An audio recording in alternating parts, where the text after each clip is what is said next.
ali na década de 80 já há greves em fábricas de conserva em Setúbal, chega a ser a terceira maior cidade do país, a também recorrer à greve. Não podemos ficcionar que a ditadura militar é que começa com a pressão e a opressão política sobre os trabalhadores. Passar de Império Ibérico como principal cidade de conservas de peixe para hoje não ter uma única fábrica é algo dramático.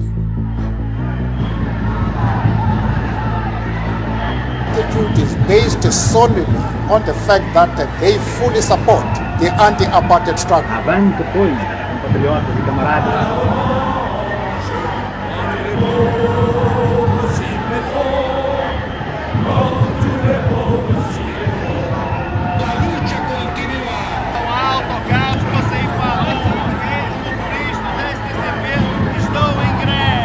Par la lutte qui a été conquise.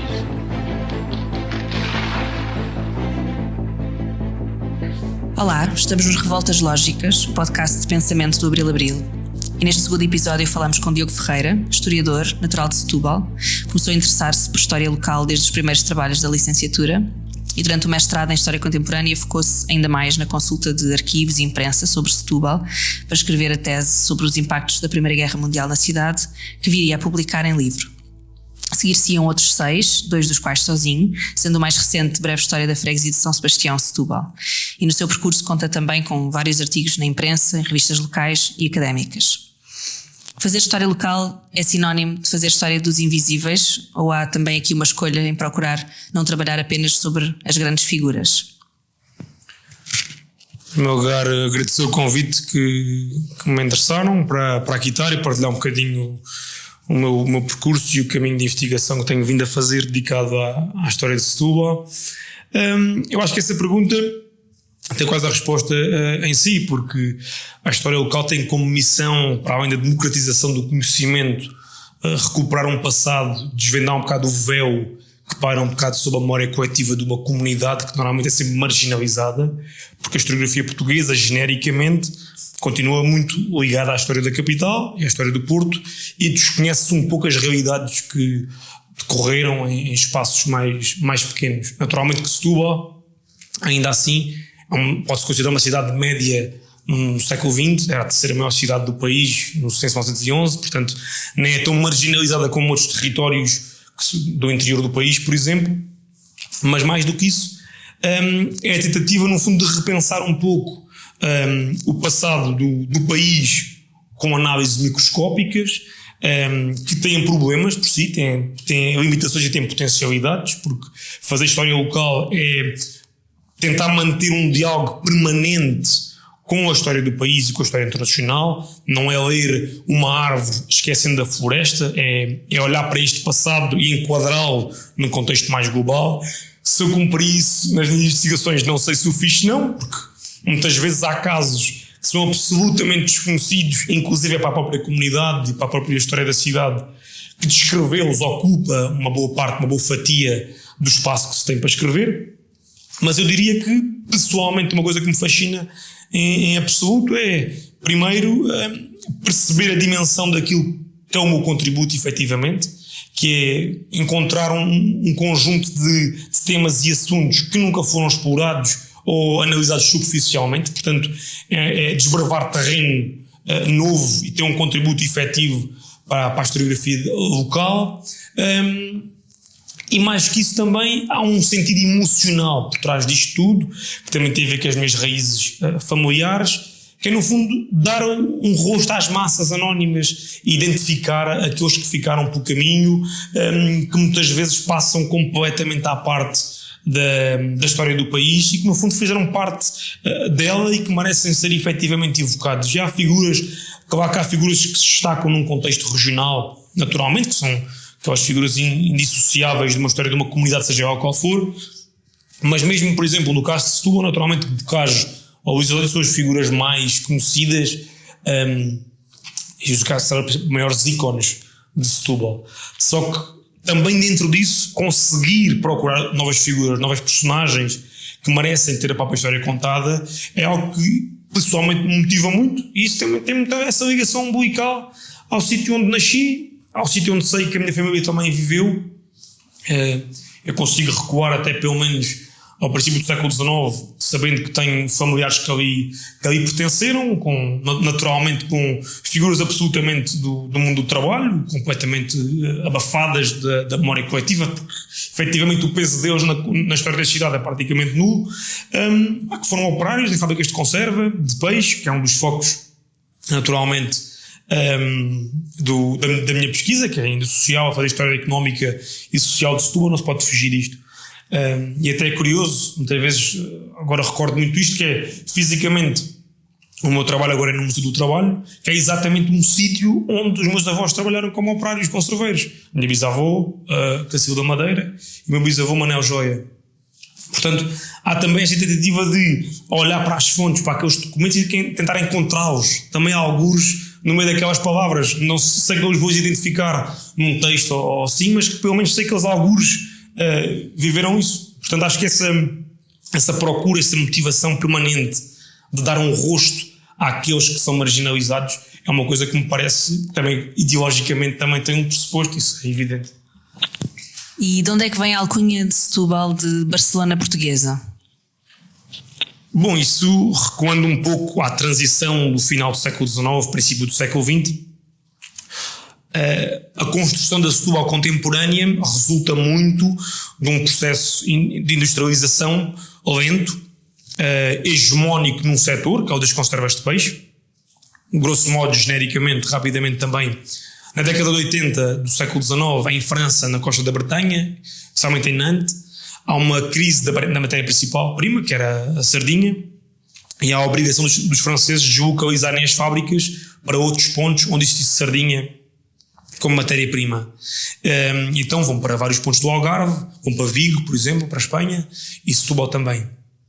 E nesse processo de aposta de investimento de capital estrangeiro, que constroem em pouco mais de 20 anos cerca de mais de 20 fábricas de conserva com origem neste capital estrangeiro, Firmin Julien, Frédéric Delory, por exemplo, são figuras que tiveram neste processo de introdução deste capital, trazem consigo também mão de obra e depois também provocam migrações internas muito grandes, provenientes do norte, Aveiro, do distrito de Aveiro, muito do Ovar, e também do Algarve, Portimão, Vila Santo António, tanto que a cidade se divide quase em dois blocos, que é a malta que vem do Algarve e a malta que vem de Aveiro, para dois bairros distintos, que são as Fontainhas e o bairro de Tronho.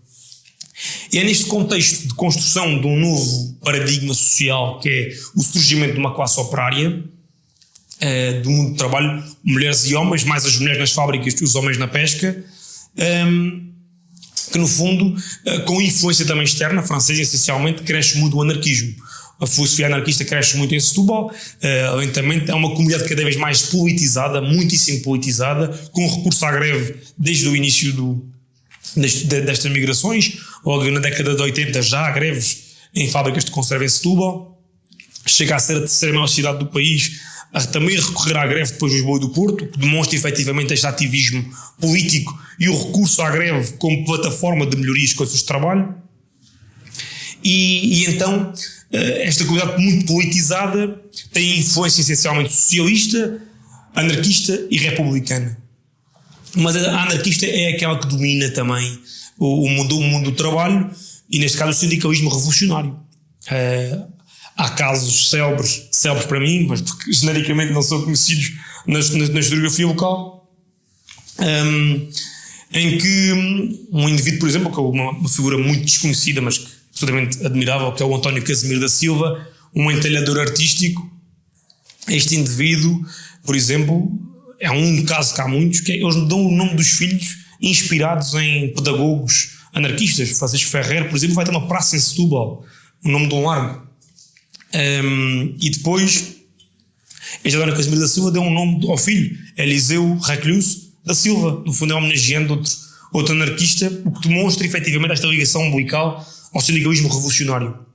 Então, estes trabalhadores, que inclusive vão começar a criar jornais, em que também a imprensa periódica e a escrita é um mecanismo também de luta de classes, e simultaneamente vão criar escolas, por exemplo, informais para filhos de trabalhadores terem acesso ao ensino. Há um jornal que surge muito importante, que é o Germinal, o nome por si já justifica tudo, o trabalho ligado ao Partido Socialista da época, e fundamentalmente depois a voz sindical, que é de um dos sindicatos também ligado à batalha e à CGT. Portanto, a filosofia dominante, mais tarde se o PCP vai dominar na clandestinidade a oposição contínua ao regime, mas até aos anos 30 o anarcossindicalismo é que domina. E nesse sentido, os próprios trabalhadores na imprensa vão começar a rotular Setúbal como capital nacional do anarcossindicalismo e então, copiando o modelo da Paris del Sul, de Barcelona, nós temos a Barcelona portuguesa.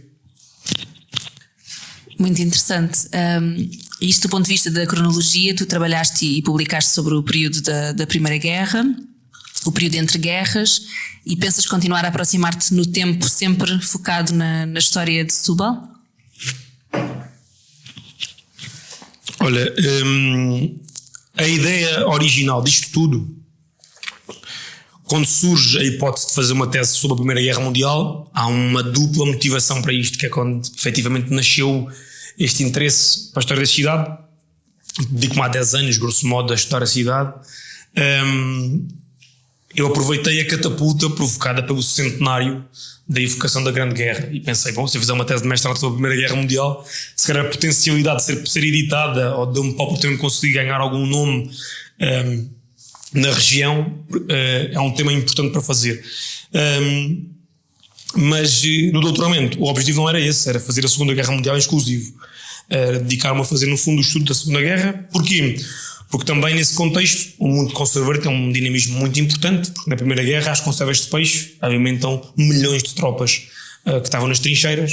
Portanto, era quase a ração dos combatentes, eram os enlatados, fosse de tomate, fosse de carne, o chamado corned beef na altura, e as sardinhas, no caso das de Setúbal e do Algarve, perpetuam-se muito as trincheiras da Flandres. A Segunda Guerra Mundial, uma vez mais, um conflito militar de grande peso e de grande duração, as conservas são novamente vistas como a ração para os combatentes. Isso volta a ter algum peso importante no contexto internacional, desse ponto de vista, não tanto como na Primeira Guerra Mundial, é um facto. E, efetivamente, muitos industriais conserveiros de Setúbal enriqueceram à custa de vender para nazis, quer dizer, não há outra forma de o dizer. É um tema que está muito abafado na própria literatura local, acho que há um certo peso, uma ferida que nem sequer está aberta, está quase no limbo da consciência coletiva da comunidade, porque há um romanceamento muito grande do universo conservador que desapareceu. Passar de Império Ibérico como principal cidade de conservas de peixe para hoje não ter uma única fábrica é algo dramático.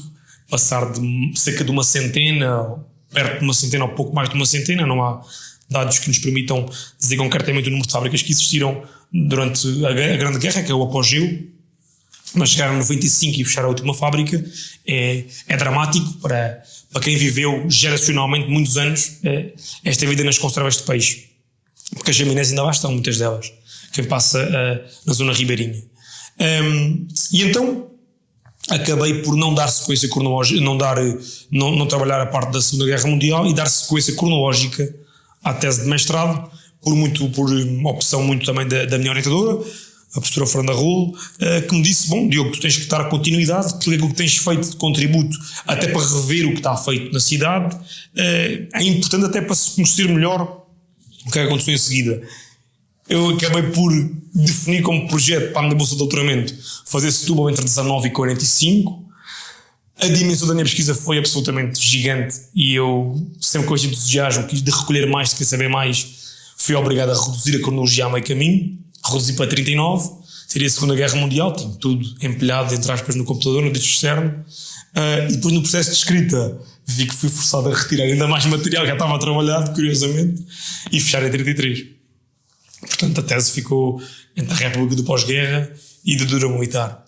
O Estado Novo veio de trabalhar certamente a parte escrita nos próximos anos, é um tema que também me fascina, mas sim, no fundo, a sequência cronológica há de ser daqui para a frente, começar em 33, ir até à Segunda Guerra Mundial, para o futuro. Não sei, porque quero repensar um pouco a minha vida em muitos aspectos a nível de investigação, porque acho que agora a minha motivação essencial vai ser mesmo dar, lá está, um rosto aos anónimos que foram os resistentes antifascistas de Setúbal, que há histórias absolutamente incríveis desconhecidas, é preciso dizê-lo. Claro que os grandes heróis da oposição clandestina são conhecidos, a história deles, as grandes fugas das cadeias, etc. Mas há histórias absolutamente peculiares que se encontram nos temas do arquivo da Torre do Tombo. E é justamente passar para aí, porque tu tens vários artigos publicados. Mais recentemente que vão falar de algumas destas histórias, e por acaso eu achei muito curioso porque havia duas coisas, que eram as histórias da repressão e daquilo que acontecia a pessoas que se envolviam em determinada organização de resistência, mas também o que é que as motivava, portanto questões salariais, portanto aí muito ligado àquilo que era a vida económica, socioeconómica da cidade, ou de Setúbal, e portanto eu queria que se calhar nos falasse aqui um bocadinho do que é que motivou essa resistência no período da ditadura fascista do Estado Novo, mas pensando que havia organização política, como já disseste, antes disso naturalmente, e que as condições económicas e socioeconómicas já levariam à organização dos trabalhadores antes do fascismo, mas depois há um momento em que as pessoas se confrontam com a pena de prisão por estarem organizadas, não é? Como é que isto, nessas várias histórias que vais encontrando, o que é que nos podes dizer um bocadinho? Olha, é preciso dizer que esta pergunta, se calhar dava para eu estar aqui 1h30 a falar à vontade, porque é exatamente aquilo que mais me apaixona a trabalhar e que tenho mais me dedicado, sem dúvida, nos últimos anos a estudar. Fazer um pouco um preâmbulo, porque muitas vezes eu vou dizer isto com um grande coração liberal que me caracteriza, e democrata e de esquerda, mas tenho que dizê-lo abertamente, porque não podemos ficcionar que a ditadura militar é que começa com a pressão e a opressão política sobre os trabalhadores e sobre o universo do trabalho, porque há um caso que no meu doutoramento estudei e que contei. Em 1925, Primeira República, uma democracia parlamentar, claro que um conceito democrático não se faz universal, mas com eleições. Em 25, por exemplo, um indivíduo que é literalmente o líder da União dos Sindicatos Operários de Setúbal, João Maria Major, um padeiro, curiosamente um padeiro, não um operário conserveiro, não um pescador, mas um padeiro, é inclusive apanhado numa espécie de telenovela recambolesca de parte do patronato, que consegue, num jornal que é a Indústria, que é dos conserveiros, conseguem colar uma tentativa de assassinato que correu mal ao diretor desse jornal, que é o Artur Silva, dizendo que ele foi um mandatário ou o indivíduo que conseguiu impulsionar a que o operário que estava desempregado tenha tentado assassinar o indivíduo a tiro, que correu muito mal. Foi um tiro que levou para o ombro, levou um curativo, e é o próprio indivíduo que é alvo da tentativa de assassinato, que vai à polícia, inclusive a dar o testemunho na hora e acusar o indivíduo que disparou contra ele, que é apanhado, que é o Manuel Quintas. Mas este João Maria Major, para termos noção, é apanhado nesta trama que é a nível nacional, que é o conceito da Legião Vermelha, uma espécie de ter um fundo de verdade, mas que há uma componente de First Red Scare, expansão soviética do comunismo, encarar quem é que são os dirigentes que estão à frente disto e tirá-los do país. E em 25 é enviado para a Guiné.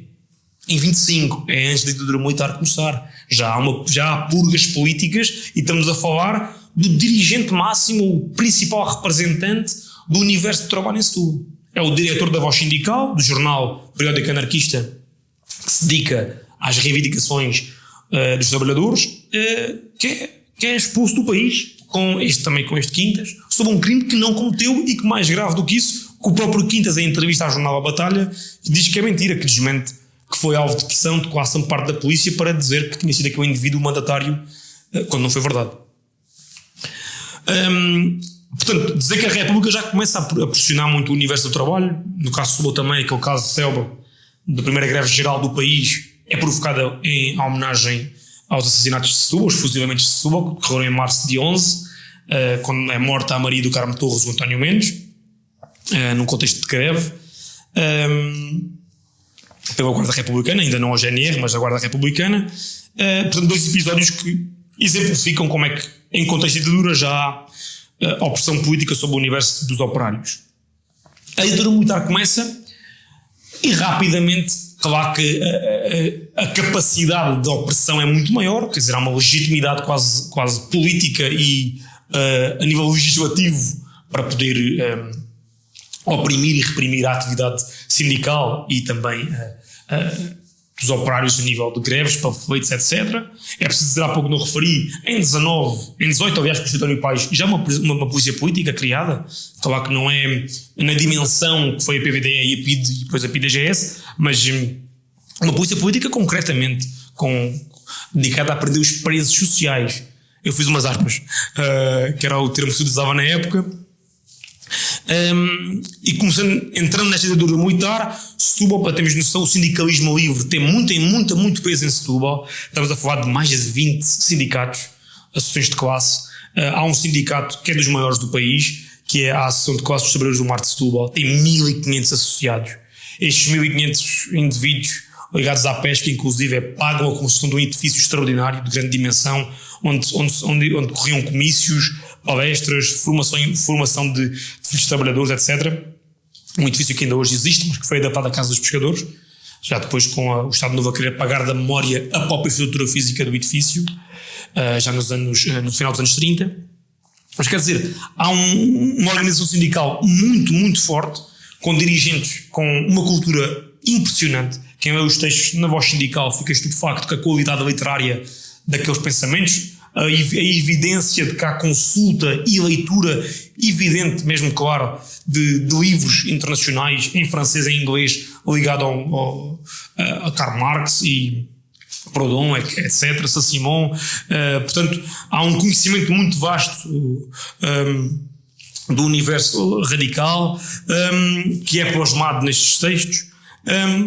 Chegando ao 28 de maio, o sindicalismo continua com alguma força, muito mais oprimido. As juventudes libertárias, ligadas ao anarquismo também, continuam a ter a Universidade Popular de Setúbal, onde continuam a decorrer sessões. O pai do Álvaro Cunhal, por exemplo, faz 2 sessões, 2 conferências em Setúbal em 31, dedicadas no âmbito, aliás, da Universidade Popular de Setúbal.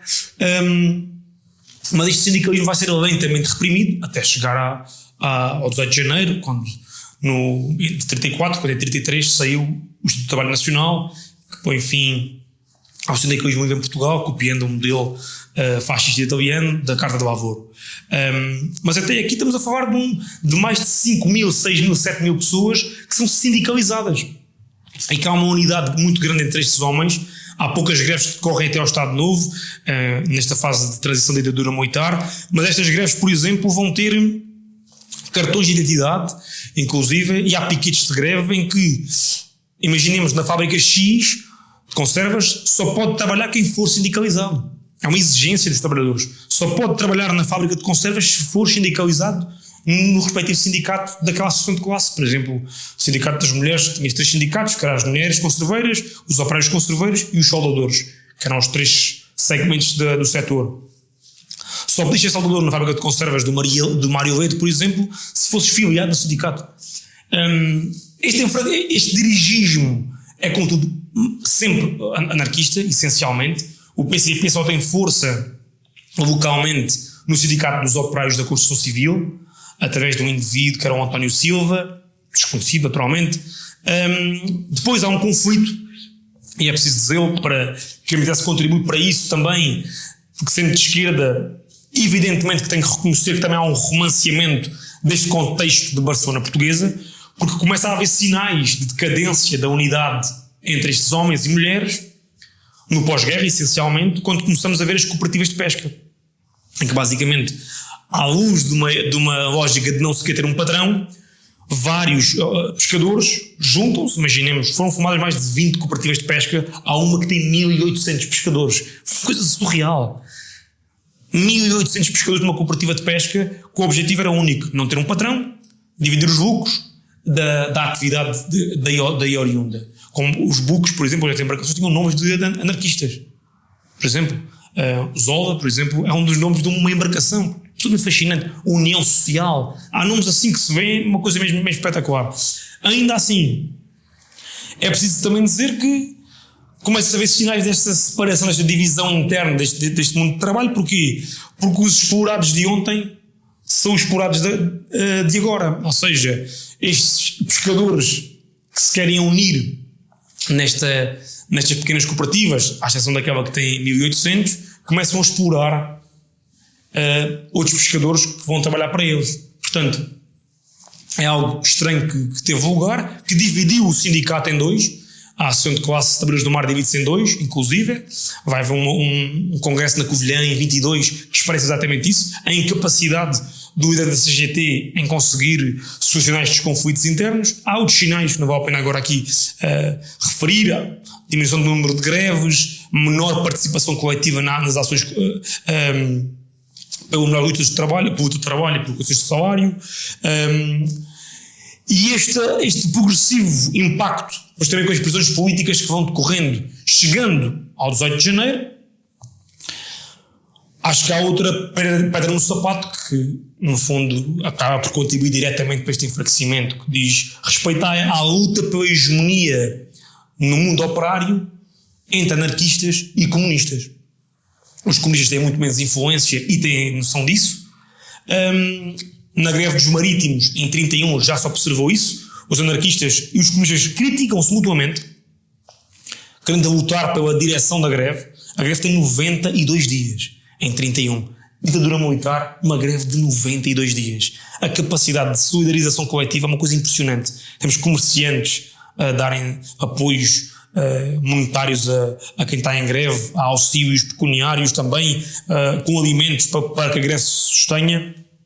Mas já aí, efetivamente, há uma distinção sobre quem é que dirige a greve, e chegando ao 18 de janeiro, já é um universo completamente diferente dessa velha Barcelona portuguesa, que, fruto desta divisão interna, somando-se à repressão política do dirigismo político da época, há um comando distrital criado em Setúbal. O Setúbal cria-se o distrito em 26, dezembro de 26, a 27 nasce o comando distrital da PSP, e aí tudo muda de figura, muito maior número de guardas destinados a oprimir o universo dos trabalhadores, e isso vai ter muito sucesso. Chegando às prisões políticas efetivas, eu contabilizei até 45, mais de 200 presos políticos só de Setúbal, num levantamento essencialmente através da Torre do Tumbo, do arquivo da PIDGS, 34, 45, a PIDGS, e para trás as polícias anteriores, que também se apanham algumas histórias, mas dizendo que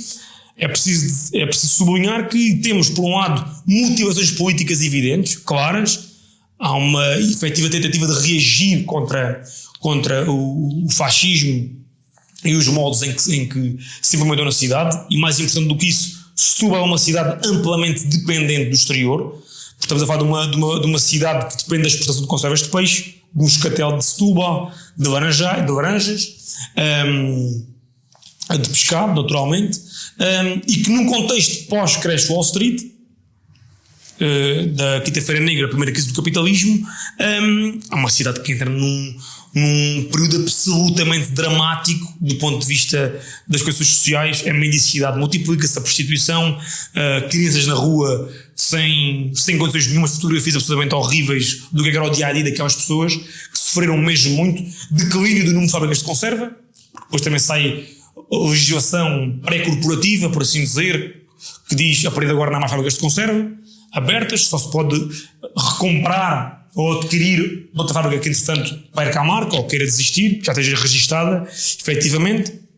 E é um drama que se assiste, e que isso também, evidentemente, dificulta a ação política de reivindicação nos anos 30. Mas não deixou de acontecer.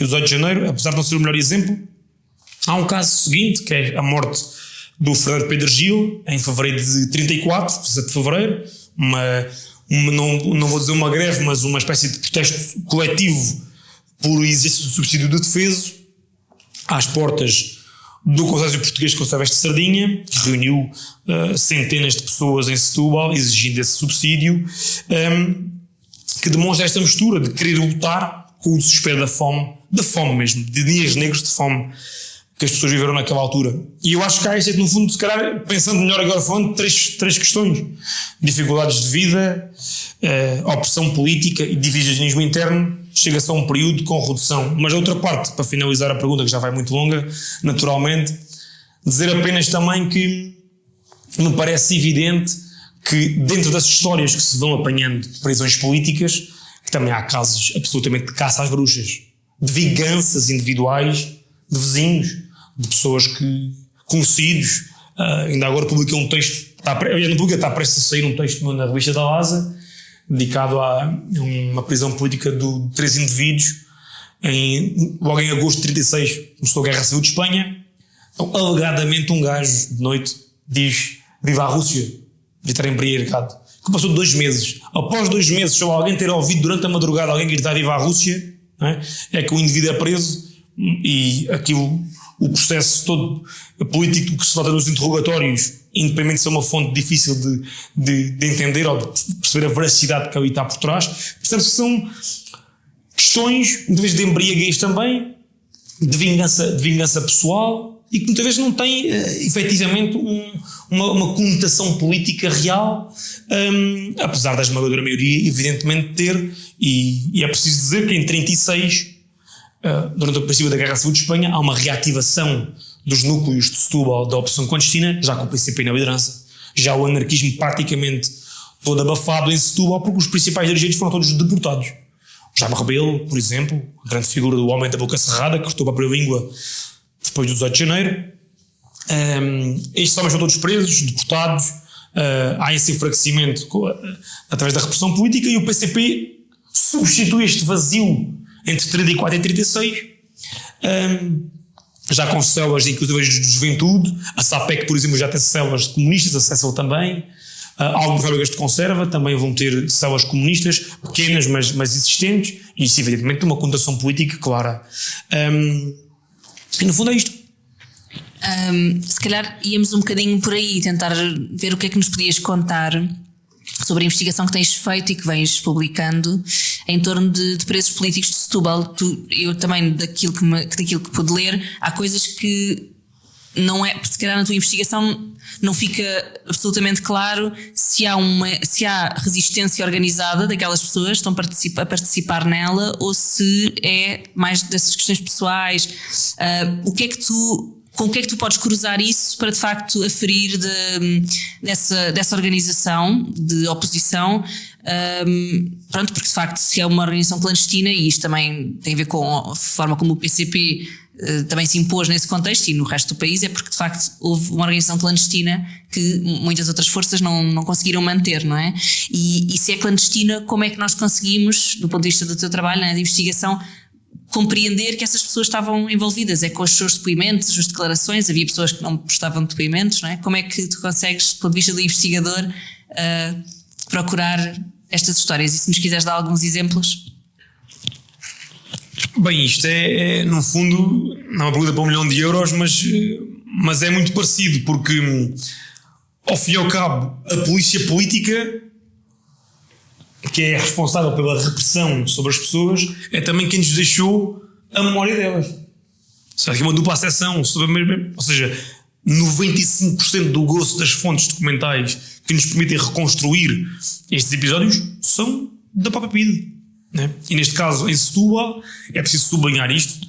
Digo isto várias vezes e vou reforçar isto muitas vezes, que é isto que a história local tem de importante também para, no fundo, não é contrariar teses macro, mas perceber que as realidades no concreto são diferentes daquilo que se pensa muitas vezes, que é a polícia política, quando é criada a PVD em 34, eu não quero estar a mentir, mas acho que são ter 50 funcionários.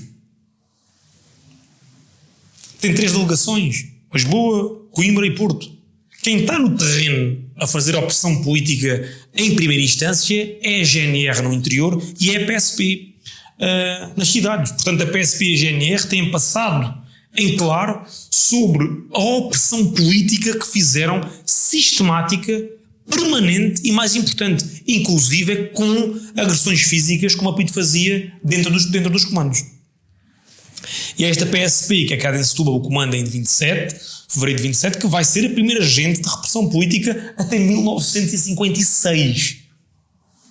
São mais de 20 anos de Estado Novo, em que a repressão política feita em Setúbal, em primeira instância, é pela PSP, não é pela polícia política. E é isso que se vê nos processos da PIDE que se possuem na Torre do Tombo, que é 95% da fonte que se utiliza, que é os primeiros interrogatórios são feitos pela PSP, pelos agentes da PSP de Setúbal. É o comandante, um indivíduo que é talvez a figura mais negra e obscura que eu já encontrei em Setúbal, que lidera a opção aí, que é o comandante-capitão António Nucício Moreira de Carvalho, completamente desconhecido da história nacional. Ele em Setúbal completamente esquecido também, mas teve 10 anos como o líder número 1 da oposição. Um homem que o comunismo, o socialismo, o anarquismo era o diabo. Quer dizer, não há outra forma de dizer as coisas. E é ele que investe, efetivamente, na maneira como podem, criar uma secção de investigação para reprimir politicamente as células comunistas, por exemplo. Ele é levado mais do que uma vez para a ação que tem. E repara, claro que no louvor não se fala em repressão, mas o que está lá escrito efetivamente é isso, não é? É a capacidade de oprimir e de impedir esta atividade. Estes interrogatórios da PSP são extremamente ricos, têm que ser vistos com muito cuidado, lidos muitas vezes nas entrelinhas, porque não se pode levar tudo ao pé da letra. Muitas vezes é no cruzamento dos interrogatórios. Há um caso que é o que eu me lembro melhor, agora de cabeça. Há um caso em 36, em 38, 1938. Em 38 é quando há o desmantelamento da segunda vida da opção clandestina em Setúbal. Antes do 18 de janeiro, há aquela fase de transição, reativamento em 36, a Guerra Civil de Espanha, depois em 38 o desmantelamento. Em 38 são presas 90 pessoas do distrito de Setúbal, cerca de 60 de Setúbal, e são todos presos. Os anarquistas que restavam, os poucos, que já eram muito menos, e os comunistas todos. Todos presos, muito tempo, vão ao Tribunal Militar Especial, inclusive. Um deles é um pintor de Setúbal, de um grupo que era a Alma Nova, um grupo artístico, que era o Carlos Alberto Ferreira Júnior, também um indivíduo, um líder antifascista, já depois com Humberto Delgado, sempre ligado ao PCP, nos anos 50 e 60 também, um indivíduo de azeitão. Mas em 38 estas prisões políticas são efetivamente de células existentes, concretas, uma atividade efetiva. E é no cruzamento que se tem nos interrogatórios, muitas vezes, estamos a falar, eu também parece que estou a ver a imagem e a ter uma fotografia na altura, este processo tem 900 páginas. Não, são 900 folhas frente e verso. Foi quase 6 meses de ir a tribunal e tem que se fazer uma leitura muito cruzada, quase montar um puzzle. Eu tive de montar um puzzle em casa para perceber os nomes de código, associar quem é que era quem, porque depois o mais difícil aqui neste exercício é que são figuras desconhecidas. Portanto, não vou inventar, mas que é o Manuel Jaquim. Falar do Álvaro Cunhal, é o Álvaro Cunhal, toda a gente sabe quem é, e até escrever, identificar a figura, há um automatismo na leitura. E agora dizer o Manuel Jaquim, que era o indivíduo que era barbeiro, que tinha uma célula, que liderava a célula da Juventude Comunista em Setúbal. Para dizer isto sistematicamente no texto é aborrecido, mas tem que ser feito. É no cruzamento dos interrogatórios muitas vezes que se percebe que deve-se procurar alguma acessão de verdade. Eu acho que neste caso, para quem é investigador que trabalha estes temas, tem que ter sempre uma postura muito humilde de perceber que eu não vou chegar nunca ao fundo da verdade de tudo isto, porque a fonte que me está a ser transcrita resulta de interrogatórios com opressão, com ataques físicos e verbais. Muitas vezes as chamadas, não vou ter denúncias de outras pessoas, mas estava a faltar a palavra, quando a pessoa admite a culpa, a confissão. Não é uma confissão, é a pessoa chega a um ponto de sofrimento de tal ordem que para parar de sofrer inventa, confessa um crime que não praticou. E isso, quando se está a fazer história, é difícil conseguir perceber o que é real ou não é. E parece-me que esse exercício é muito complexo, mas este cruzamento de fonte, de interrogatórios, juntamente com alguma imprensa local, que muitas vezes passam coisas na censura nas regiões, que é curioso, como é que muitas vezes passam textos. Eu encontrei, por exemplo, um jornal que é o Sadino, que é escrito por anarquistas e por comunistas juntos. Quem escreve os textos são comunistas e anarquistas. Em 32, 33 estão a escrever e passam na censura, porque também não há uma capacidade intelectual por parte do crivo da censura, não há uma máquina organizada por parte da censura ainda, oleada, por assim dizer, para conseguir também captar em pormenor isto. Era o diário local, que era o Setubalense, que era o alvo principal de tudo isto. E depois também, depoimentos. É difícil, mas ainda se apanha, porque o trabalho incrível do João Freire sobre o anarquismo em Portugal, ele nos anos 80 entrevistou muitos anarquistas de Setúbal. Então, felizmente, as cassetes estão preservadas, guardadas no arquivo Mosca, lá no Arquivo Histórico-Social da Biblioteca Nacional. E tive a oportunidade de ouvir as cassetes. Aquilo são fontes muitíssimo pouco consultadas. Aliás, com toda a humildade, acho que na historiografia local, primeiro fui eu a consultar, fui eu a citar aquilo.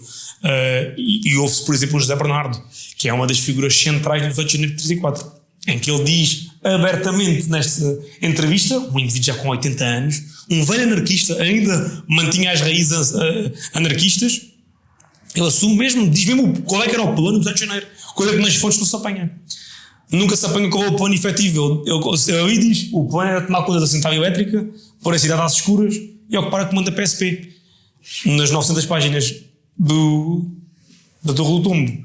Nunca se percebe isto. Depois, há outra fonte para o caso de Setúbal, que nem todos têm esta sorte. Houve um indivíduo, filho de um barbeiro, também muito desconhecido, Jorge Quaresma. Este indivíduo era filho de um barbeiro, um grande anarquista, um grande pensador, que era o José Artur Quaresma, uma barbearia conhecida na Avenida Luís Adódio, hoje é um restaurante, era uma barbearia até há bem pouco tempo, por baixo do Hotel Esperança, outro espaço emblemático da história da cidade. Esta barbearia reunia clandestinamente os anarquistas todos, era um espaço de reunião, de formação informal também, de leitura coletiva de jornais anarquistas para o público, inclusive, e este Jorge Quaresma, o filho do barbeiro, também anarquista até ao fim da vida, no final dos anos, no final do regime, 73, 72, a pedido do Edgar Rodrigues, que estava exilado no Brasil, escreve-lhe um conjunto de pequenas biografias sobre os anarquistas de Setúbal. E são mais de 90 textos. É estrábico, portanto o texto é a subir, é uma fonte difícil de ler, mas é riquíssima, que é os depoimentos da memória dele sobre cada figura completamente desconhecida, que é a base do trabalho do João Freire também, no livro que ele escreveu sobre a memória libertária em Setúbal. Que depois, o que é giro também, tanto na parte de quem memorializa quem viveu, como é o caso deste homem que viveu isto também, e que conta episódios que o próprio vivenciou e testemunhou, que eu utilizo muitas vezes como fonte, por sorte, porque a ver estas biografias é uma sorte existir isto como testemunho, porque a entrevista já não consigo apanhar para aquele período, mas dizer que é curioso ver que tanto no lado anarquista e comunista, como no lado de quem é fascista, há uma confusão nos termos, que é chamar comunista a quem é anarquista, muitíssimo frequente, por isso dizer isto é comunismo, ou é comunista quando não é anarquista, ou mesmo entre eles há um grande volte face entre alguns indivíduos que não se podiam nem ver, há uma grande rivalidade entre comunistas e anarquistas na altura, em que vários deles, no fundo, não havia no meio.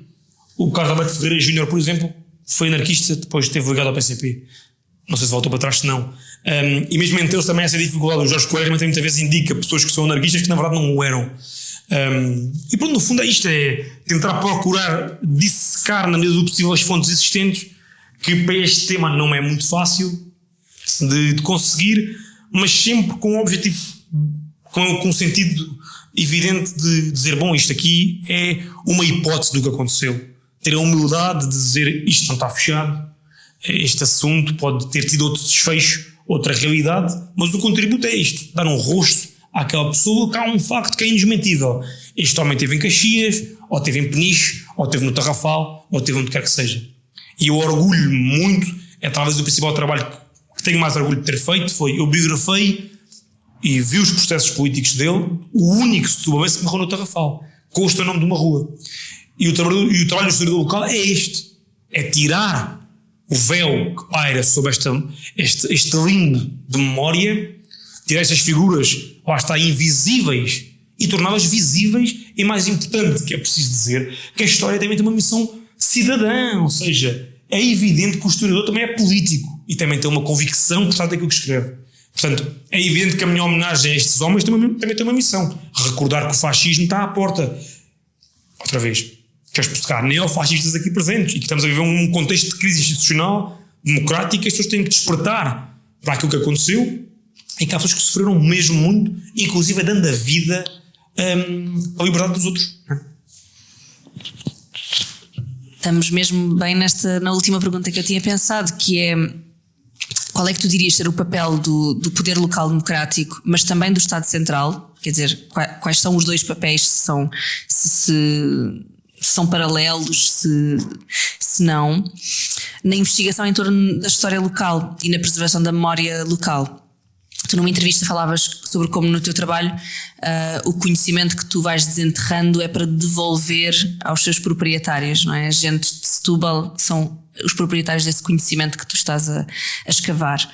E tu achas que, quer dizer, isso de facto quando estamos aqui a conversar, parece evidente que a importância que isto tem não pode ser deixada apenas ao acaso de haver, pronto, quem se interessa e quem tenha muita vontade de desenvolver este trabalho, mas que eventualmente esta investigação deveria ser parte daquilo que nós pensamos como projeto de país e desenvolvimento. Eu diria que, aproveitando um pouco agora este plano dos 50 anos do 25 de Abril, é uma oportunidade única mesmo, enquanto coletivo, não digo Setúbal, digo coletivo, enquanto portugueses, enquanto o que estamos a viver atualmente, é uma oportunidade única de repensarmos muito bem a obrigação que temos enquanto cidadãos de resgatar do passado estas figuras invisíveis e não perpetuar meramente a ideia das 4, 5 grandes figuras da oposição clandestina. É evidente que têm que ser evocadas permanentemente, como foram, mas alargar um pouco a escala nessa matéria. Parece-me que estes 50 anos trazem muitas oportunidades a muitos investigadores de financiamento, essencialmente isso divide-se na escala académica como no plano local. Eu, felizmente, neste momento, prestando serviço na Câmara Municipal de Setúbal, estou inclusive com uma colega a iniciar um projeto dedicado às mulheres de Setúbal que foram presas políticas, às 14 mulheres que foram presas políticas, uma delas destacada, a Maria Comentina, trabalhou na tipografia do Avante, em Lisboa há muitos anos, esposa do Salvador Pereira Amália, o grande preso político da região, conta com mais prisões políticas, algumas 4 prisões políticas, salvo erro, teve cerca de 15 anos preso político. Portanto, também os municípios começam a despertar um pouco a importância de saber quem é que foram as figuras também que estão ligadas a este tema. O que me parece preocupante e que me parece que podemos passar ao lado disto, a URAP tem uma hipótese decisiva nesta matéria, tem tido uma ação impressionante mesmo na recolha dos presos políticos, com investigação muitas vezes voluntária na Torre do Tombo, que eu testemunhei e presenciei em primeira pessoa várias vezes. Mas parece-me que mais do que o levantamento da história da vida destas pessoas é também conseguir divulgá-las, ou seja, passar a mensagem disto é que me parece ser o grande desafio, que é primeiro arranjar pessoas que queiram trabalhar isto, ou seja, não me parece que à exceção de mim ou do Albérico Afonso Costa, que é o grande especialista de história de Setúbal, haja mais pessoas interessadas em trabalhar a opção clandestina ao regime. Não estou a ver, não conheço. Há 2, 3 trabalhos muito sintéticos, mais de cariz biográfico de determinadas figuras que por acaso foram presos políticos. Não é o foco de vida, não é esse.